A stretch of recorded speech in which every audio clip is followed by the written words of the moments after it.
try to be quiet. This is much more of a multimedia experience and resource now. So I think we're just wait a couple of minutes for a few more people to wander in. And Cesar, why don't you give us a little background on how you came about to write the book about Frankie's Pizza? Did you accidentally hit him in the parking lot one day and you met him, or what happened? No, here is actually the book in question here. My first published book many years ago. We just reprinted a small run recently, so it is available. And if anybody needs to know how to get it, we can talk about that later. But I grew up in Westchester on Miller and approximately 112, so off of Miller and 117. And as a kid, we of course went to Frankie's Pizza. And as a kid, of course, that ubiquitous slice that is put on top of the pie was fought over by many in the car as we took it home. So I grew up there, and many moons later, I would find myself back in the zone of Cypress Elementary, where my mom taught for 42 years. My family had eventually moved out of Westchester or Westwood Park area over to Kendall. And but with this job that I got, I was in charge of the TV station at the school, the closed circuit TV station. And with that came command of borrowing cameras. And not a big deal today, because now we have cameras everywhere you go. Your phone actually has higher resolution cameras than I was shooting back then. But with my camera, I kind of rediscovered Frankie's one day, driving around, and I said, oh my God, Frankie's is still here. And I had been away for about a good 20 years. So, it was just fortuitous. I popped in there, and sure enough, nothing had really changed. And then I started to talk to the Frankies, which I don't think I really knew Frankie till that time of my life, till I think it was about, yeah. Let me interrupt for just a second, because Bill Keane is here with our special guest star. And oh, now super. Maybe begin the music proper. And believe it or not, in her purse, she has 111 pieces of pizza. You can hardly tell, so star of the show with Cesar. And so we're so proud to have you here today. Oh, thank and you. It's so wonderful to hear about Frankie's Pizza, who, even people that didn't live right in the immediate neighborhood, everybody knew Frankie's Pizza, square pizza, with that, a little slice on the top of the pie right there, and as Susan said, you could bite over it in the car, and it's amazing that it's still running. I know. And the sign is still there. Well, the sign has gone through some during her. Yeah. Actually, the original Frankie sign went down. Okay. And what basically happened was it went down, and when we finally got to the pizza shop after, digging out all the trees that were down where we lived and making sure that everything was okay after Hurricane Andrew, people were trying to steal it. Of course, right? Okay. A memento, grab it, right? So we had someone that had a big backyard that we could, store it, cover it up, because we had back then, everything, remember, our phones didn't work, Yeah. we didn't have internet because of the severity of the storm, that we had to find someone to be able to replicate, and it took some time. So you were signless for some time. We were, we lost all our electricity, because when the sign went down, it pulled all the electrical. We had to redo all the electric. So there was quite a time there where you were just out of business for a while. No, we weren't. Oh, you kept making pizza? Oh, yeah. With no electricity and no sign? No, we brought the mixer to my house, and I had electricity because I was right by the 911 station. I lived there, so we got that area real fast. Right. And we're on gas, but we have gas ovens. So as long as we could just mix that dough. Yeah. We needed hot air anyway. I mean, it was really hot in there. We didn't have. Oh, so the geese was happy, very happy. It was a real difficult situation, but we made it through. Well, it must have been pretty amazing. I remember how amazing it was after that, just going in to any restaurant and feeling normal for a minute, Yeah, you know, and people must have stopped by and, oh, yeah. you know, felt normal, like Yeah. just to get a Frankie's pizza, right? When, I mean, when the it's- only thing that we could really have was like cheese and pepperoni, because, yeah, you know, we had a generator, but, you know, we could only limit like one refrigerator to just cheese, pepperoni, and, you know, and they're like, what do you mean you don't have sausage? Or what do you mean you don't have this? Yeah. It's like you know, we just had to be grateful for what you had Yeah. at that time. and pepperoni does pretty well with Yeah, it does. refrigeration. And cheese does very well. Yeah, She also sends it all over the United States. is that right? Huh? So, yeah, no, we perfected it a little bit where we ship it, so, Isn't that amazing? yeah. Yeah, well, again, so great to have you Thank with you. us today. Really appreciate it. Caesar, you're in good company. You got a Yeah. nice- To here. piggyback on what Roxanne, so glad to have Roxanne there, to piggyback on what she's saying, and actually the importance of one day finally being able to interview two of the most busiest people on the planet. They work so hard, Renee and Roxanne. I did not hear the story of that they had to haul it to a yard and cover it and people were trying to steal it. I will tell you this, that the sign originally, when it was purchased, was $1,150. But to restore it and all the attendant process to put it back up closed in at around $9,000. Is that right, Roxanne? $10,000 to, And one of the, I remember Renee telling me one of the interesting things is that Frankie's had been around so long that when it did fall, it fell into an interesting chasm of government bureaucracy in that they weren't going to allow it to be put up with the blinky lights or the, you know, intermittent lights, because by then the law had stated unless you were grandfathered in that you couldn't have that type of distraction alongside a particular sign on that particular road. So they had to fight, I believe, Dade County and get a variance for that. Again, it's still blinking, so it still has the original sign. I'm glad they fought hard. This is a hard fighting and hard working family. And so back to my angle of it is I just basically popped in there and it felt like no time had passed by from my early days to when I was in my mid 20s, but now I had a camera and I noticed that, you know, here was the one of the two heads of the family, Frank Pasquarella. Of course, Doreen will talk about a little bit later, but there was Frank at the end of the counter. And the first thing I remember him doing and really focusing on, I had not met him when I was a kid, or maybe I didn't know who he was. I was too young. He was folding boxes in such a way that I said, wow, this is interesting. It looks like he does not have use of one of his arms. And sure enough, a little bit later, I found out that he had just suffered a stroke. And so everything was hard for him, but he kept going. I was really impressed. And also we just hit it off. You know, with some people in life, you just hit it off, and Frank really hit it off. And I'll never forget this. And maybe Roxanne will remember this. I remember coming up to Roxanne and say, hey, do you mind if I take your father out a little bit for a spin and we can talk and go places and just hang? And she kind of laughs at, of course you can. Because Frank, although gregarious and fun and all, he could be a handful at times. So I think she was very happy that we hit it off as friends, and we did. I you know, even though I created a documentary called Following Frank, a 45-minute film, it could have very well been Driving Frank Pasquarella, because I drove him all over town and he'd show me places and he'd wax poetic about the old days. So that's how I started. And I had that camera with me and I kept interviewing Frank and just learning and learning and learning. As I'm going down the path of this documentary, I don't remember the particulars, but someone got wind of it and approached me to write a book on Frankies. And that particular publisher was kind of a fly-by-night shady operation. I was still in my mid-20s, not very savvy about how things work. And anyway, I wrote the book, and Cindy Sipe lovingly designed it and photographed some of the modern photographs. And when I was awaiting the book to be, you know, shipped to Books and Books, and Mitch Kaplan was very graceful to have me give a talk there. He called me about 2 days before the opening, and he said, "Ooh, Cesar, I don't know if you want to release this book." I said, "Why?" I hadn't seen it yet. The books had just arrived. He said, "Ooh, they're horribly printed," and he was right. When I saw him, it was a total embarrassment. And I learned a hard lesson, and Frankie's had that impact in my life.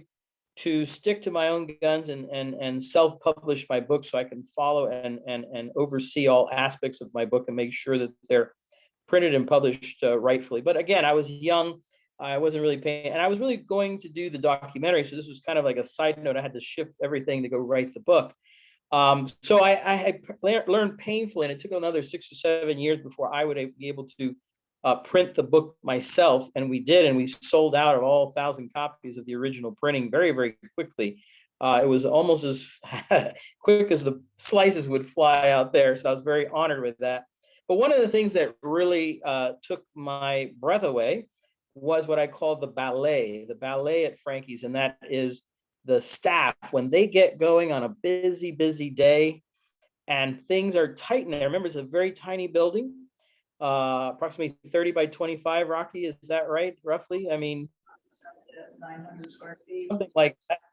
It's you got to be careful because you're going to get singed by some hot pan and people would be, the employees would be, dipping down and getting up, and the pans would come around and somebody would duck and they would be put down and we'd cut, and the boxes would fly up in the air and they'd smack it with a spatula and put the little cut in it. And it was just this amazing, moment, not put to music, but in my mind, it was kind of like, one of those Figaro's type moments. But anyway, I began to really, look at it in a very macro way, and doing and going after images for a documentary allowed me also to want to have something of an interesting start for the film. So I, on a macro level, look for things that may not be, enjoyed or appreciated, just the small nuances. And that's when you become really engaged in a subject matter. So we're going to shift now to the PowerPoint so we can get show you guys some photos here. And I'll tell the story of the bigger story of Frankie's Pizza and who started it and how it got where it got today. So I believe our wonderful folks there at Pinecrest will pop this up. And in just a second, let me know when it's up in case I don't see it over here. We see it. It's up. It's a young man. Yeah. It is? Okay, I don't see it here, but let me know if I can. Oh, there, wait, I just saw it. So, oh, there it is. Okay, whoa. No, I keep, it keeps disappearing on me. You should have two windows, Cesar. You should have a window that's the program, and you should have a window that's people. Yeah, I got that, and I do see it when I go to the right, but then it doesn't, then it goes away. Any case, kudos to wonderful, my incredible assistant, Mia, who handles my world, put together this wonderful PowerPoint. Now I see it. Okay, here we go. So Frankie's Pizza opened Valentine's Day of 1955. Interestingly enough, one of the reasons I called my book A Love Affair with Frankie's Pizza is that, it does open on Valentine's Day of 1955. However, a little asterisk here, the original location was on US 1, approximately and very close to the Riviera Theater, if you guys remember the Riviera Theater. Soon thereafter, they did open another site, which is the site that is on now, 91st Avenue and Bird. And for a very small period of time, both ran simultaneously, but very soon after, they decided to just keep the one on Bird Road and 91st Avenue open and be that the chief one. When Frankie and Doreen Pasquarella chose this location, a lot of people thought that they lost their minds because the building that is still today the building that you go to get your Frankies, that was originally inhabited by Norman Brothers, the produce. And we do have a rare shot in the photo of the book. Actually, I'll show you this right now because it's not in our slide carousel here, but I will show you the original photo of Frankie's. Here it is. So if you'll see very closely, that's the building itself. And if you look very, very closely, it does say Norman Brothers. So there's only one known photo that I've seen with that, Norman's Market Grocery. So of course, Norman's just closed down, I think last year. But across that photo, across that building, if we were to pull away, and I've never seen a shot of it, but I do believe both Frank and his family and the Norman Brothers, there was nothing but a tomato field on the other side. And beyond that, more Everglades land and undeveloped Dade County. So you're talking about a decision of putting a pizza shop at the end of what we would call some civilization back then. But Frank and Doreen were clear that they knew the way the trends were going and the way things were being built up, that they would, and they were right, soon be in the middle of it all. And so that was a very wise decision. Next slide, please. Now, when I've met Frank, I've met him towards the end of his life. I'm very honored to have met him at all. A lot of people still today come into the shop. People have never had Frankie's Pizza, or people that have kids, that never saw Frank. But Frank was quite a character, and I got to know him very, very well. This is a photograph just about the time, about a month, I believe, before he passes away. And I was able to make one of these anniversaries. Next photograph. Now, so Frank gets his start in a little place called Steubenville, Ohio. This is a photograph of him with one of his two brothers. He did have a sister that unfortunately passed away 11 months into her life, but Steubenville was really where the family was from. However, they do come over in the next shot. I think we're going to see Frank and Rose, the original kind of the Pasquarellas that came over. Next slide, please. So the story begins in Italy, way back in Italy, and Ellis Island, 1893, off of a boat called the Medaglia d'Oro. Frank and Rose Pasquarella come to New York. Eventually, Frank gets a job in Steubenville, basically laying or putting together or helping to lay railroad ties. Eventually, he rises up the ranks to section gang boss, and later on they do have a child. In 1895, they have Antonio Pasquarella, who is one of their children. And around 8th grade, Antonio, who will become later on Frankie's father, is noted as a reckoner, working for the county and counting tin plates at a steel mill in Steubenville called Weirton Steel. I always remember Frankly repeating that again, in Weirton Steel. Later on, Antonio becomes a private in the Army for World War I. And one of the things that Frankie shared with me is that, he was a very passionate guy, and everything revolved around food. Was almost high on his list of favorite things in life. So much so that one story goes that if there was an argument going on, one way to quell the argument is just to call him to the table, and he would just stop what he was arguing about, go to the table, have eat, and then get back to whatever he was arguing about at the time. But he wanted to marry, create a family, etc. And he did have a choice of looking for a bride there in the area of Ohio, but he decides to put in for a bride way over in Italy, and certainly she did come over. Her name was Adeline Pagnanella, from the Sora Campagna section of Italy. They were married in 1921, and so Antonio and Adeline. I don't know if we have a photo of them, but we'll go to the next slide anyhow. I'll show you some family shots here. In this photo, you will see a young Frank Pasquarella seated above the lady in the white hat who's third over from the left. So also just standing third over from the left is Frankie. So if someone can maybe point that out there, he's basically, I can't point it out, but, or he's to the right of the lady standing in white. Okay, so that's Frankie. Francesco Bernardo Pasquarella was born January 5th of 1925. He was the second of 3 boys. And he got his first job working with a baker in town, at the ripe old age of 8, Mr. Scardecchia, basically delivering Italian bread.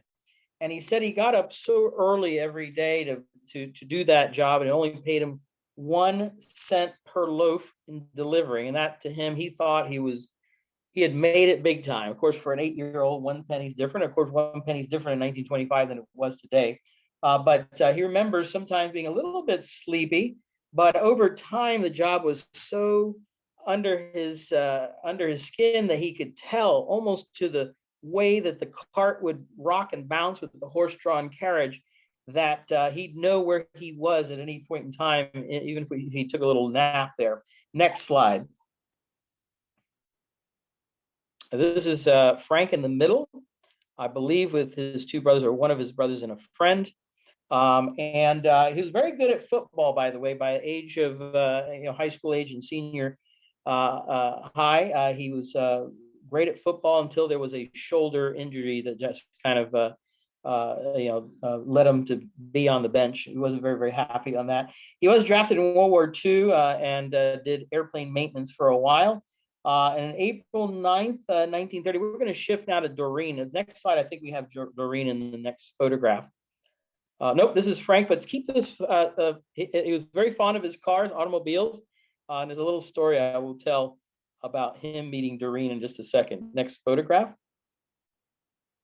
This is Frank in the Army. Next photograph, handsome little devil there. This is Doreen Calabria, born April 9th, 1930. Doreen is also in the area of Steubenville, Ohio, I think the next town over. She was born to a tavern keeper, the father, and the mom worked at Yorkfield Steel Mill. In fact, Doreen told me a few times her real big work ethic comes from her mother, who was just a very, very, very hard worker. And the kind of the crux story of how Doreen met Frankie and Frankie met Doreen happened at a dance that took place at a place called the Blue and Gold Lounge. And basically, one of the things she remembered was her two friends, Merle and Georgia, as Doreen was approached by this kid named Frank Pasquarella to dance. And she went out and did one dance. And when she came back, she kind of was read the rights, a litany of issues. And one of the big rules in those days, and they were trying to remind Doreen, is that you did not date a boy from Steubenville, Ohio. I guess they had a little bit of a reputation or a wild edge in them. But she said, listen, he's a great dancer, and let me see where this goes. And he might never even call me back. But sure enough, about a week later, he shows up at her job. She was working at a corner drugstore. And he asked for her, and thus about a week later, on February 14, 1953, approximately on Valentine's Day, they had their first date, and he came to her house to pick her up with a box of chocolate. So interestingly enough, a year after that, in 1954, they get married and then go on their honeymoon over in Miami. Now, I was in their honeymoon, and Roxanne, you may help me. I forget the name. It was that hotel on the water that had that kind of cart out front. I don't forget, was one of the beautiful old hotels along Miami Beach, and they had a beautiful time. Of course, they did not have to worry in February at that time of any snow. They loved that. But one thing they did notice is that even though there were Italian restaurants in Miami, there was no Italian pizza shop or any pizza shop on its own. And so they went back. As the story legendary goes, is they literally pull up and they start throwing the rectangular pans from Frank's and his brother's bakery into the car, and he starts driving back down to start Frankie's Pizza, basically. Probably a little more tougher and a little less simpler than is said in the retelling. But they did open in 1955. So in 1953 they meet. 1954 they get married. 1955 they're in Miami starting Frankie's Pizza. At the beginning of Frankie's Pizza's time, a slice was 10 to 15 cents a slice, maybe even cheaper. Next slide. I think we have another shot of Doreen. Again, a lot of the old adage about next to every good man is a good woman.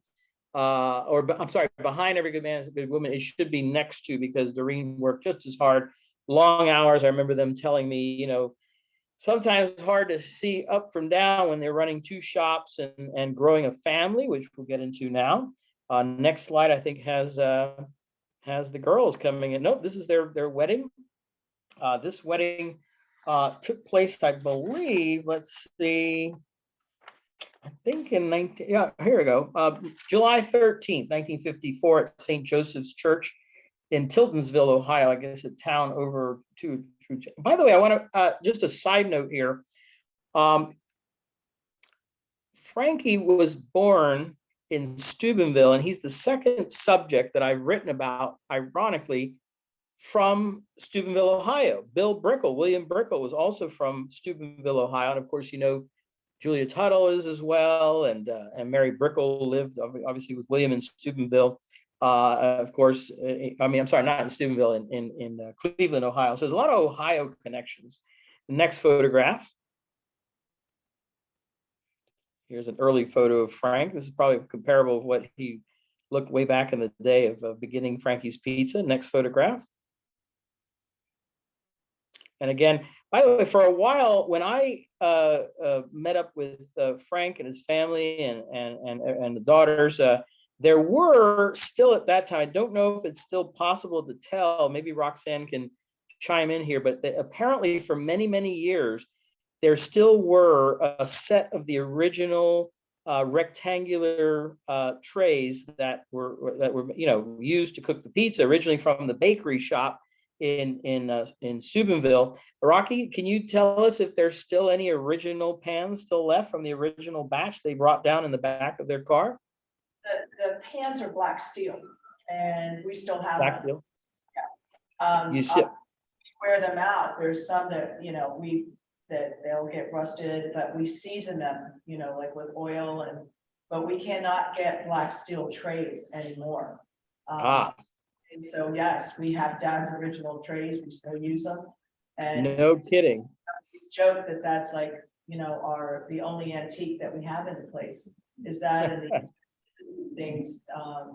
So, you know, because the pans, they, you know, you wipe them down, but the oil from the cheese actually helps season the pan.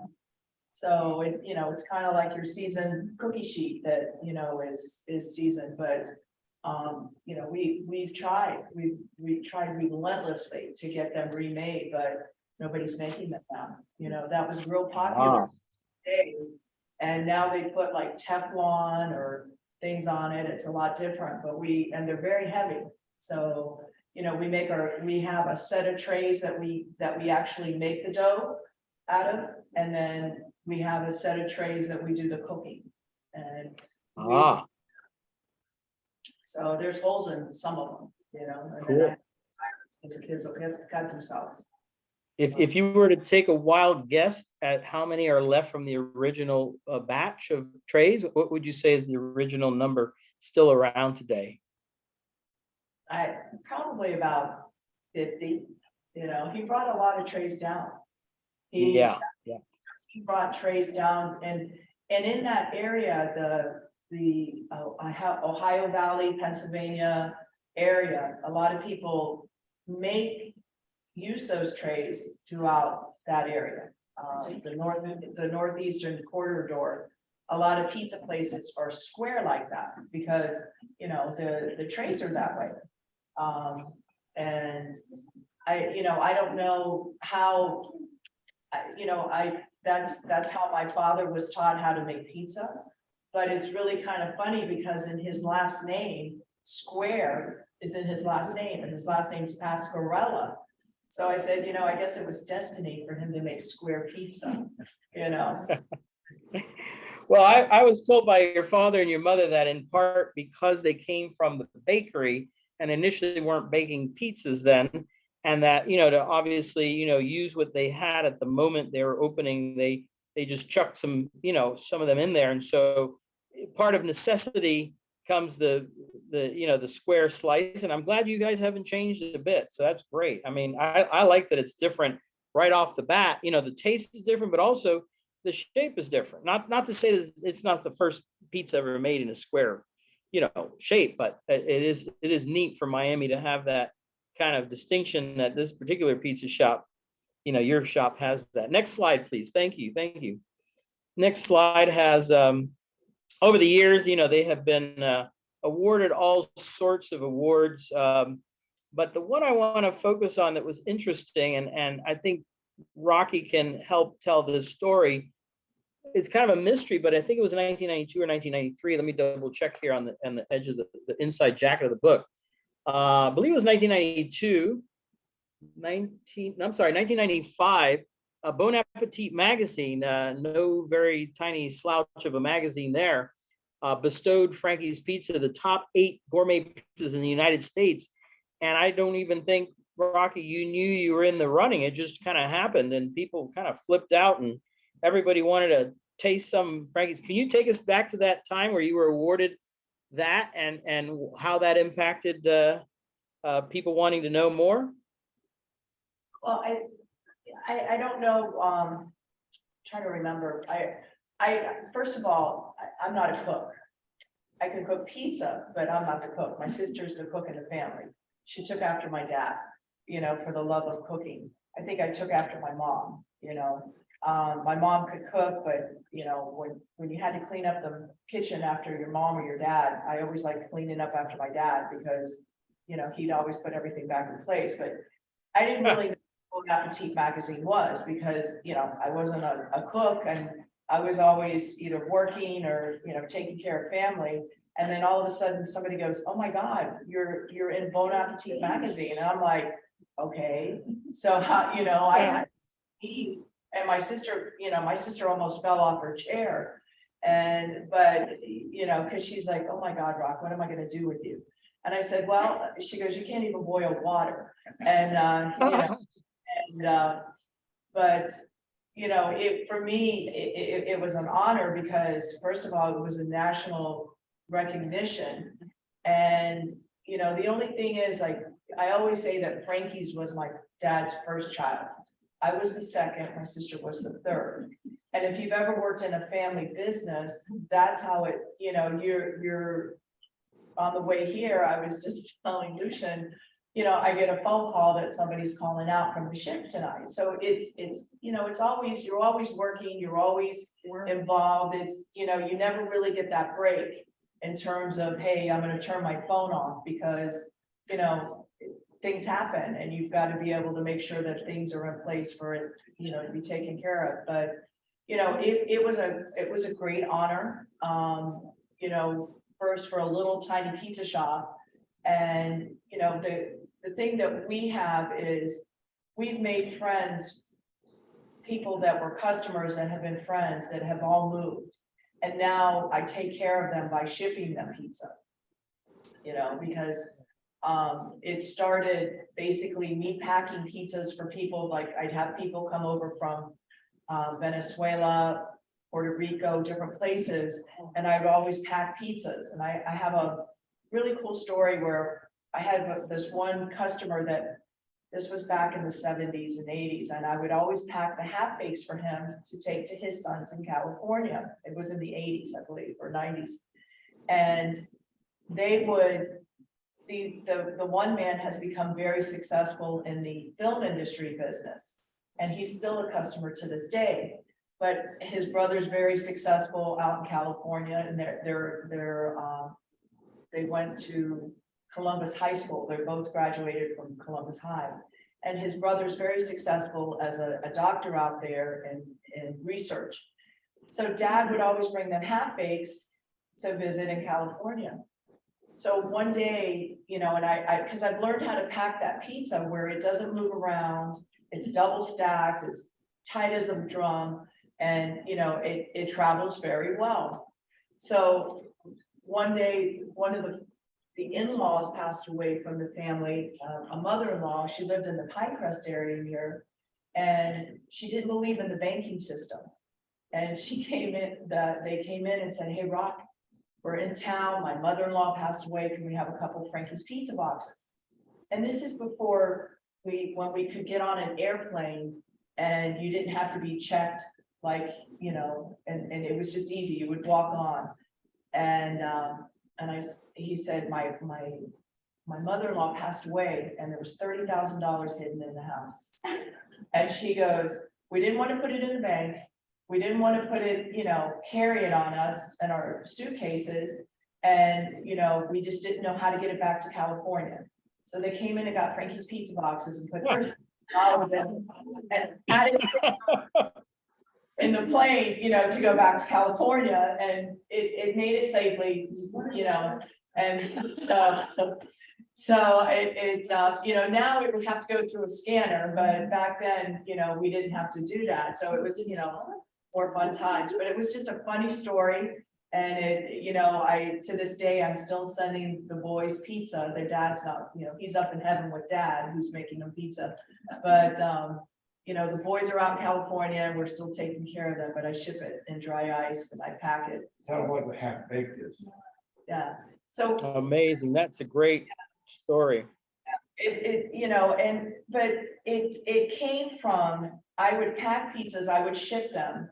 And then I just got better and better at it and I learned how to perfect it. And now we're on a company called Goldbelly that, you know, because I had customers like in Alaska and Hawaii. That once one of my customers, he worked for us back when he was in high school. And I also have a lot of customers that have moved to Alaska and also Hawaii that can get it with ease. And, you know, when you're a small little business, you don't get a really good rate with FedEx. But if you're with a company like Goldbelly, they get better rates. So I just have to worry about packing it, freezing it. You know, we make them on the weekends. We put them in the freezer, and then Wednesday is our ship out day. We always ship out on Wednesdays that we get them. And you know, and it's nice because I don't have to make the air bills anymore. I just have to click it and print them out, and they take care of all the administrative problems that might arise with FedEx, but it has made it easier for us to reach out to customers that once lived in South Florida but have migrated. So it's a neat thing because I always get to hear when I do talk to customers who I'm shipping to, wonderful stories about my mom and dad. You know, I have customers that come in that were once students at the University of Miami that will talk to us about how when mom and dad first started the pizza shop over there, he would always bring over the leftovers. And back then in the U of M dorms, you weren't allowed to have food, but Frank would sneak it in for him. And that my mom and dad were really nice and that they would actually be chaperones for the dances for the University of Miami students. That, you know, they're now, you know, people that are probably retired, but you know, they have some really nice stories that they always tell about my mom and dad when they first started here in South Florida, because, you know, as you all know, if you lived here, South Florida was such a small, everybody knew everybody, you know. For all of us going picking on a Monday after, for us, it was Monday because Monday we were always closed. So I can remember mom and dad taking us to like Homestead for picking. You know, that was like fun, like, oh my God, we're gonna go get tomatoes, and oh my God, we're gonna go get green beans. And, you know, even Kendall, you could go picking. It was just a fun place to be. The only thing you had to worry about was not falling in the wells. So, you know, that back then, that's how you know, kids would, you know, get hurt falling in the wells out there. But I can remember being in the car and somebody coming up to my dad saying, Frank, I just don't understand why you moved to Bird Road. That place is out in the boonies, you know, there's nothing there. And, you know, he was working both shops at the time. He's, like Cesar said, he started the shop 1955, Valentines Day off of US 1. And it was called Homestead Highway back then. And yeah, it was called Homestead Highway. It was 2 lanes. And I just found a picture of it, you know, and I wanted to bring it. I'm sorry I didn't. He started the Frankies on Bird Road in 1958. He kept them going till 1963. And one of the reasons was, there were 2 reasons actually. 1963, he suffered a massive heart attack. My dad was in the hospital for like 60 days, and my mom was pregnant at the time with my sister. So she was running 2 shops and, you know, she was pregnant. So she basically, you know, they let the place go on for US 1 because they were widening US 1 and they weren't going to have parking there. So they kept the one on Bird Road and in 1963. So I think a lot might have, you know, it was the widening of, and he was able to buy the place on Bird Road. And I think with the way the world is today with the price of real estate, if we did not own that building, I think we would also be like a lot of the places that have gone under because of real estate here has just gotten out of hand. And, you know, that's why we fight so hard to try and stay there. And it's, if it wasn't for him owning that building, I don't think we would be there because the price of real estate. So. Wow, wow. See, more detail, more, you never get to all the end of every story. That's great. I've learned today a couple of things there. That's amazing. And a good counterpoint to the whole thing about, you know, Doreen, I mean, at that critical time, Frank in the hospital for 60 days, your mom pregnant. I mean, if they had slipped and couldn't finish it, go on, or had to close it up, that would have been the end of the story. We would not have enjoyed Frankie's today. So your mom played a very critical role at that moment in time. Wow. Next slide, please. Thank you, Rocky, for sharing all that. That's neat. Promotion. Let's talk about promotions. Frank and Doreen were big at that. Particularly Frank, they had all sorts of wonderful things. I do want to pause now. The lady in the middle of the photograph is Frank's mom. And there's Frank on the right. And who's on the left, Rocky? That's his brother, Victor. Okay, Victor. So this is a night where they're, you know, free, come one, come all, and all that good stuff. There's another photograph in the book, a very rare one with, you know, he had like a promotion of, you know, whatever first customer would be, have a free, and there was a dog that was brought into the store and he photographed the dog eating the pizza.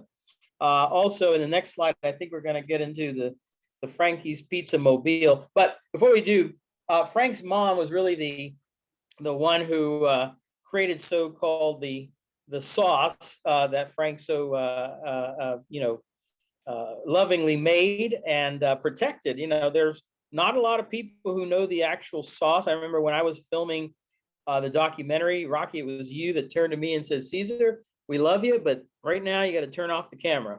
And there are times that I know that in the days where Jerry, who worked there for almost 30 or 40 years, there was only 3 or 4 or 5 people on earth that knew the recipe. So it wasn't like the whole staff knew it. And every day, everything was started fresh, making the sauce, making the bread that goes, you know, the pans of bread, to cook them halfway and get them ready later. There have been customers that have told me, listen, I got there at 8 o'clock and they said they're closed. What do you mean you're closed? Can I have what's in the back? Can you make some more? I said, we can't make any more. We're done. So once they sell out of what they make that day, they can't just turn on a dime and make it. And from what I know, everything is done very, very fresh, even the grating of the cheese and you name it. And I believe, Rocky, nothing is brought from one day to the next. Is that kind of correct? No, well, no, because every day you have to, you know, we pre-make the dough the day before. Okay. For like 24 hours. Okay. The dough we make, you know, in those sheets, we make batches of dough daily. And, you know, if you've ever come in the pizza shop, like it'll be really, really hot in the daytime if we're still doing the batches of dough. And we'll use whatever dough from Wednesday, we'll use Thursday. That way. Okay. Day before. Yes. Sure. But and how about the sauce? Is that made every day fresh from the morning on? Yes, but you want your sauce to chill for 24 hours also. So yes, there's no additives or preservatives in anything. And Got it. The cheese is logs, we get it by logs and we have to cut and grind it daily. So. Got it. Well, it was very, very loving towards his mama, as he called her, and she was quite a pistol. Next photograph. We have the growing family here. Here's Doreen and Frank, and you have Rocky. You look like you're 9, 10, or 11, and your sister looks like she's 4 or 5. Is that right? Possibly, yes. Okay. Next photograph, we have, I think, goofing around in the photo booth, the 2 girls here. Next photograph, we have Rocky, approximately about 3 or 4 feet tall. And in the next photograph, she springboards all the way to the Miss Tall Florida, Miss Tall International. You, of course, are still very tall. I'm still very short. But in the background, though, we have the Frankie's Pizza Mobile. And I think there were a couple of them. I think I have another photograph. But I think this one was a 1952 Ford Crown Victoria. Is that right? Is that what we're looking at? Big one. Next photograph. So yeah, promotion of all these things. It was always promoting Frankie's Pizza. Anytime he got a chance to do so, he would. Next photograph. Now, this series of shots that were taken in the modern day for the book, I'm going to pause and just read a paragraph or two of one of the chapters, especially on the shot on the left where Frank has his cigarette and his glasses kind of, turned down to the edge of his nose, and he's reaching down for something. And he's actually reaching down for a pizza box, as you'll find out. And I'll just read you a little bit of this particular shot. A night watchman on his beat moved east on Bird Road. Spectators were few. The time was 9 o'clock at night, and a warm gust of humid air with a taste of rain had nearly depeopled the street. Inside the shop, regular spun yarns about the good old days while washing down a 3x3-inch piece of culinary perfection known in Miami as Frankie's Pizza. Trying doors as he went, placing boxes near each doorway, Frank Pasquarella, age 69, kept a watchful eye on his kingdom.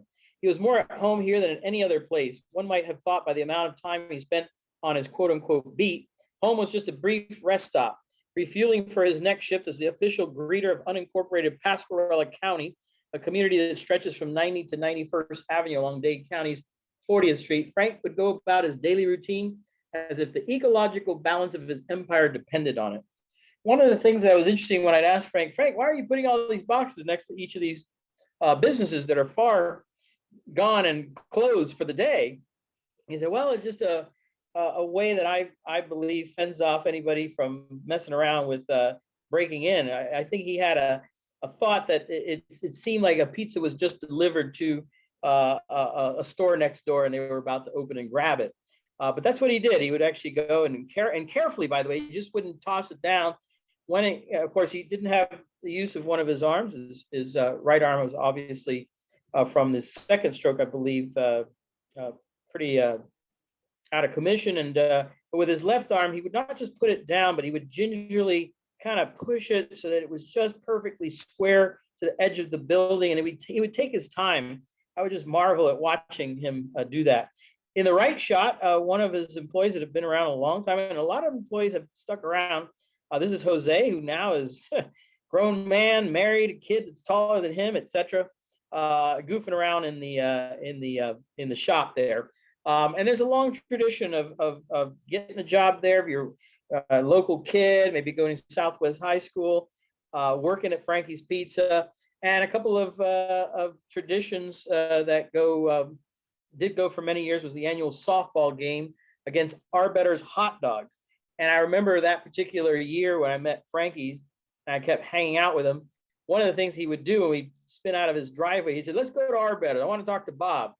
And so they'd go over to talk to Bob, and that's where they would kind of lightly and lovingly taunt each other about the next game and who was going to win and who won in the past and by how much. And they kind of took it in jest, but also very seriously. So next photograph. I was able to attend one of those games. Of course, and more accolades around. And now, Frankie's Pizza is, I believe, about to turn 68, or it did turn 68. Rocky, where are we on the years? We just had our 68th anniversary this past February. This past February was 68. So in 2 years' time, it will be 70.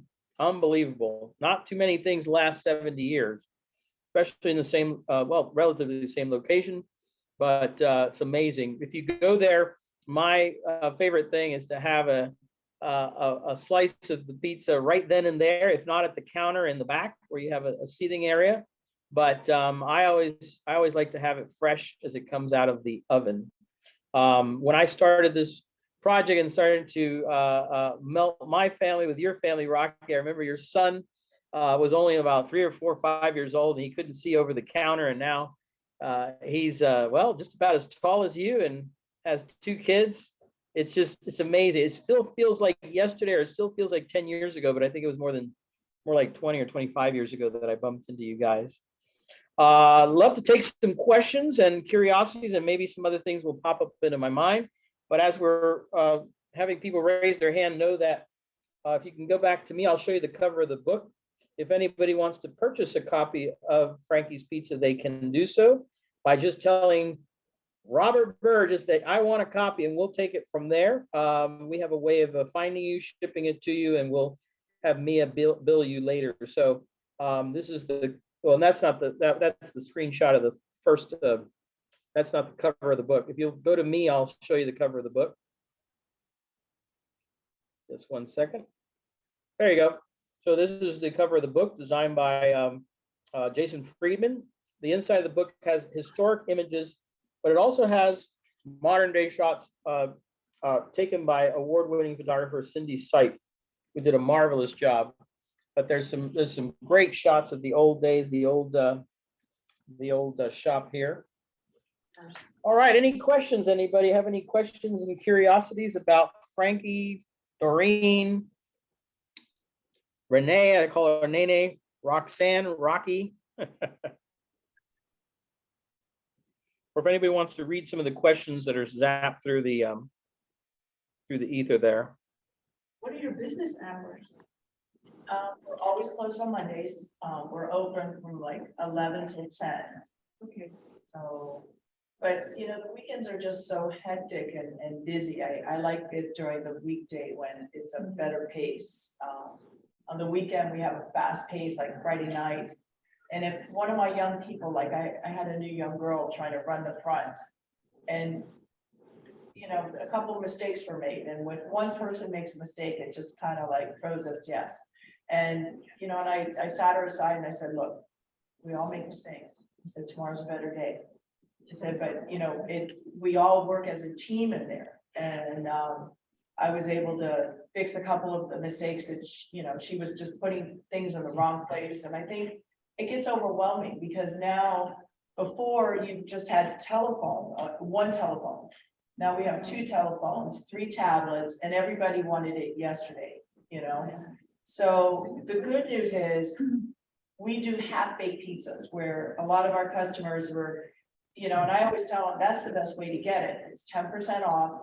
You finish cooking it at home and you cook it when you need it. And then you just put the rest in the refrigerator for another day. And so we always try to make sure, like during the weekend, we have in the refrigerator set up, like we make them in the morning. We'll put them in the box where we just have to put the toppings on it to get people in and out real fast. And, you know, that's what's really sad. Like I've seen, you know, with technology, good and bad.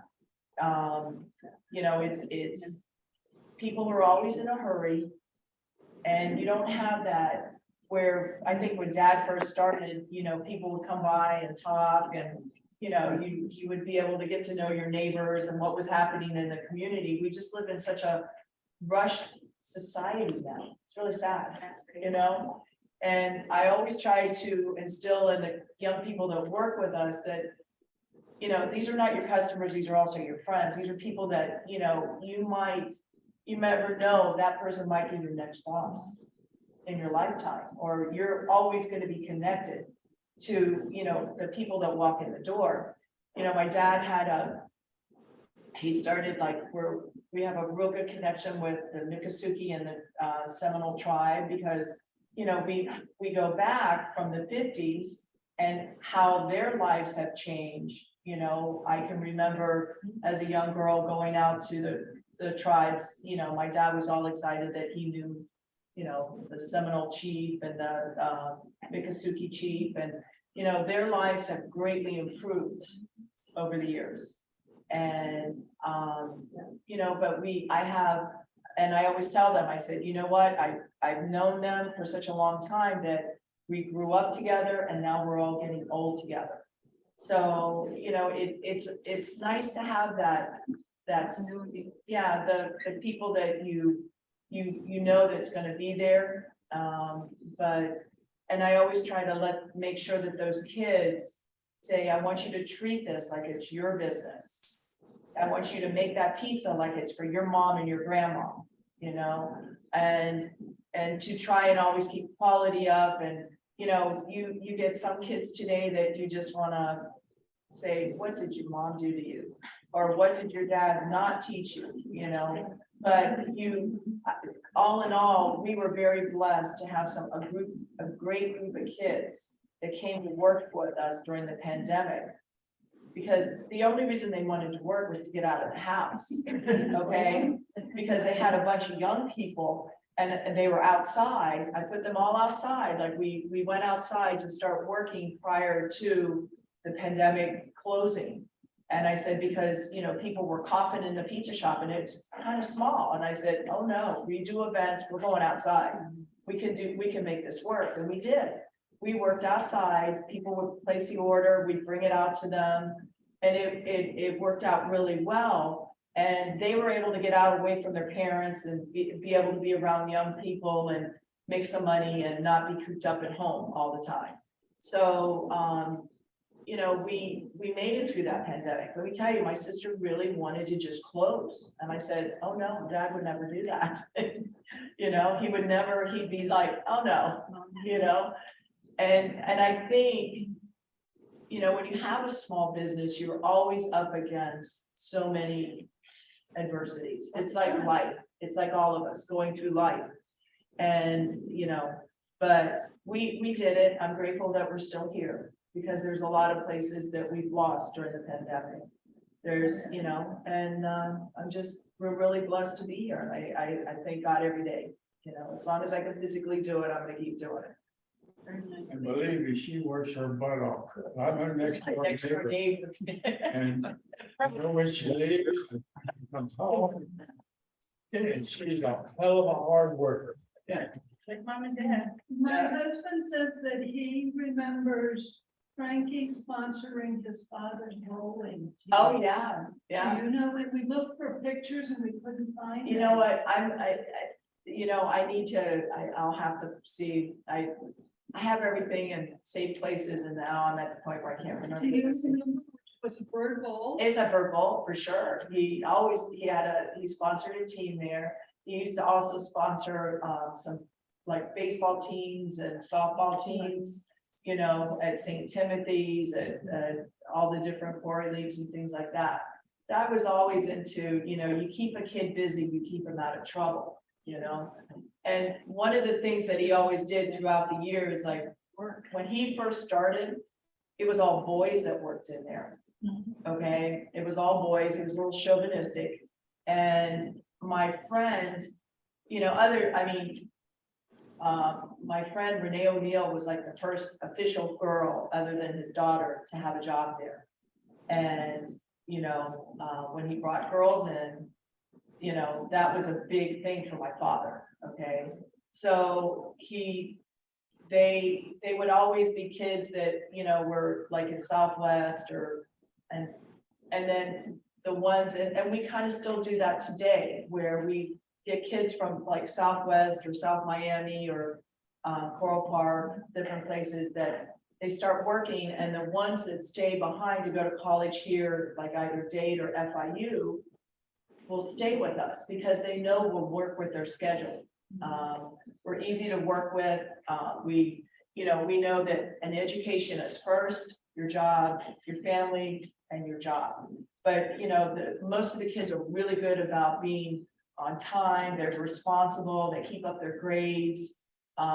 You know, throughout the years, we've also had kids that, you know, had to work because they were help supporting their families, you know, and it's nice to see when they all come back and, you know, they come back. Like I had one in last night that was like, and it's a funny story because, you know, when you work with boys, they're rambunctious.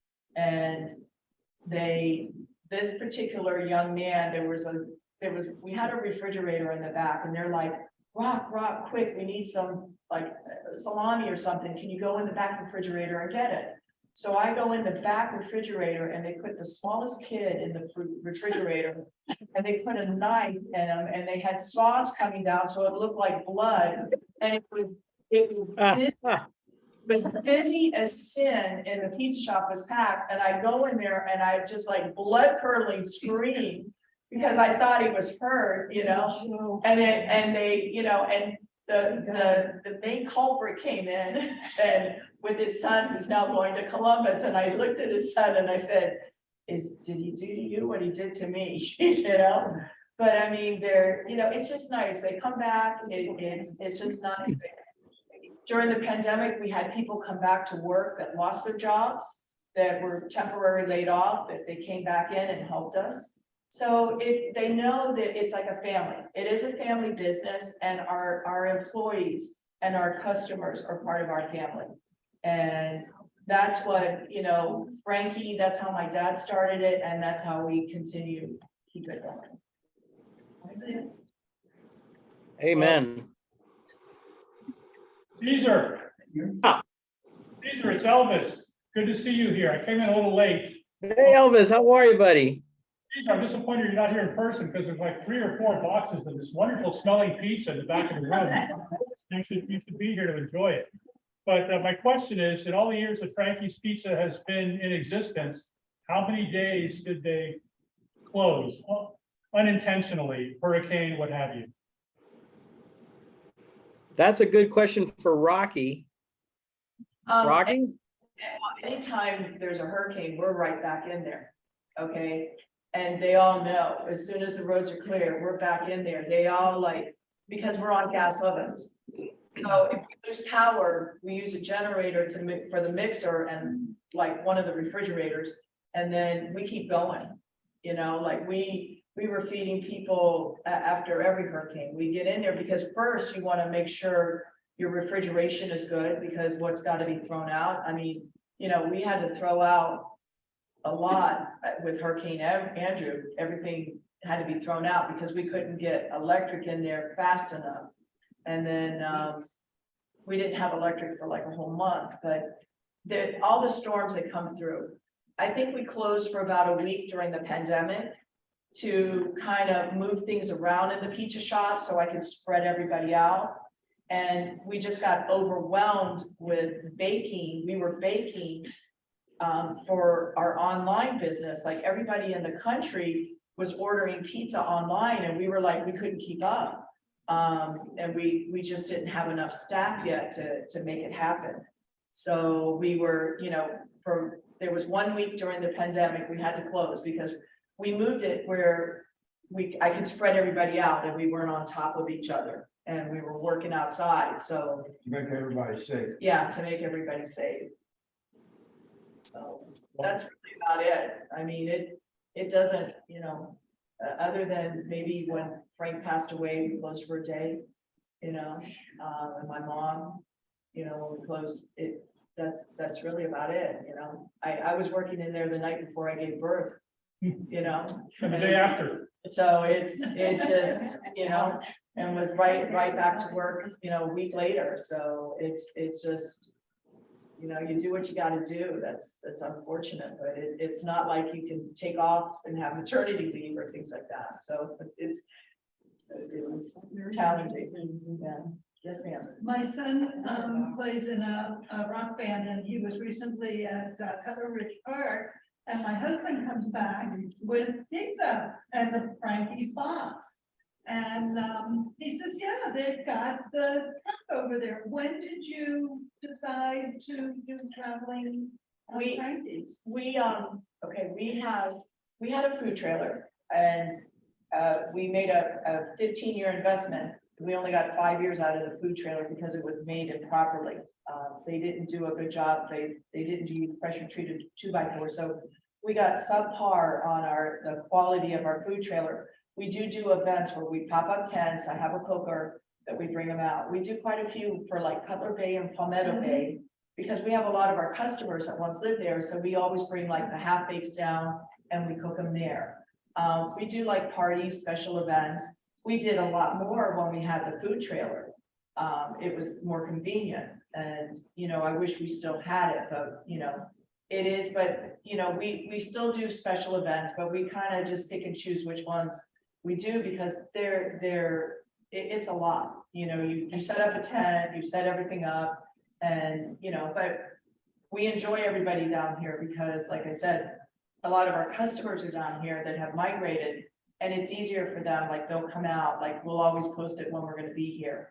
And they have some really nice family events down here. Their Halloween parties, their, you know, the camping party that they have, like a camping event for families. It's so nice. Where, you know, what's really nice to see about it is when you're in the park all day and you don't see the kids on their cell phones, you don't see the parents on their cell phones. They have fishing tournaments, the kids are out riding bikes. It's just a fun event that they have down here. And, you know, we love being part of it, you know, because it reminds you of how things used to be when we were younger. You know, where families got together, where you're not always in that rush.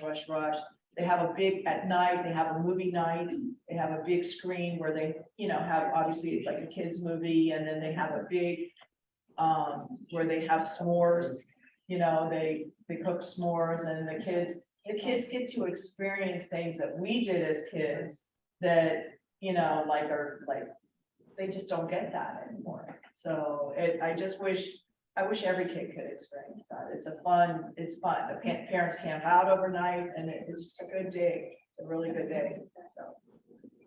And Cesar, I'd like to thank you for many wonderful trips that I took with you. I'm sure you don't remember me, but we went up to see Bill Haas when he moved up to Hunter. Oh, yeah, I did. I do remember that important trip. More important than you think. Happy to see you back in Miami. Thank you very, very much. Is that Linda Levine? It is. Look, see, I remember. No, that Linda, we got to talk. That's a big subject for the future still. So thank you for years ago sending me over to see Bill Haas. For reunions from Miami High class of 61. I know. Reunion, and I'm Oh, wow. hoping you can find those old. A lot of those people are gone, Cesar, and we'd love to see that video with you. Wow. Before you leave, please give Robert Burr your number, because I need to chat with you. So that's good. I just went up to Connecticut to meet with Bill Haas's daughter. So yeah, something's brewing. I'm really excited, and thank you for doing that so many years ago. That was the first and only time I met Bill, and it was a very important trip. See, pioneers, natives of Dade. This is it. This is important. Thank you.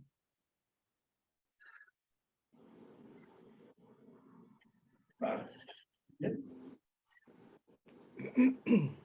are any other questions? I believe this is it. When do we eat? And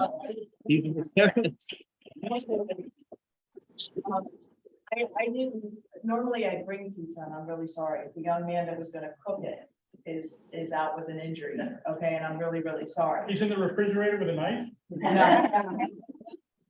He's still there, but no, this was, Jose, wasn't able to make it today. He was gonna, you know, because he was gonna bring a toaster oven and bring some pizzas so that we could cook, because that's what we normally do, and I'm really, really sorry. You know, anytime Cesar does this, it's just one of those things, like he's, Just gotta go to the Yeah.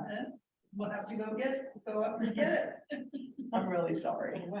And if you want to see the teamwork, that's a good thing to do. Go there once and see the teamwork. My daughter drives down from Parkland, brings pizza to our house, and then gets the half baked and takes it back up to Parkland for the next day with her. Well, my son lives up in Deerfield, and he's working at the pizza shop now, so she just needs to call me and let me know that she can pick up the half bakes in Deerfield, that he could bring them home, put them in the refrigerator for. That's so Yeah. sweet. Yeah, but this way I get to visit. Oh, okay. Well, I want to thank all of you all for coming out tonight, both on Zoom and in the audience. Robert, thank you so much for having me again. An honor to present Frankie's, a real South Florida institution. Thank you. awesome. Thank you. Thank you so much. Take care, guys. Where's Cesar at? And he's in the Keys? He said he's in Key West right now. No, tough life. I wonder what he's doing down there. We should have asked him that, you know, because I don't.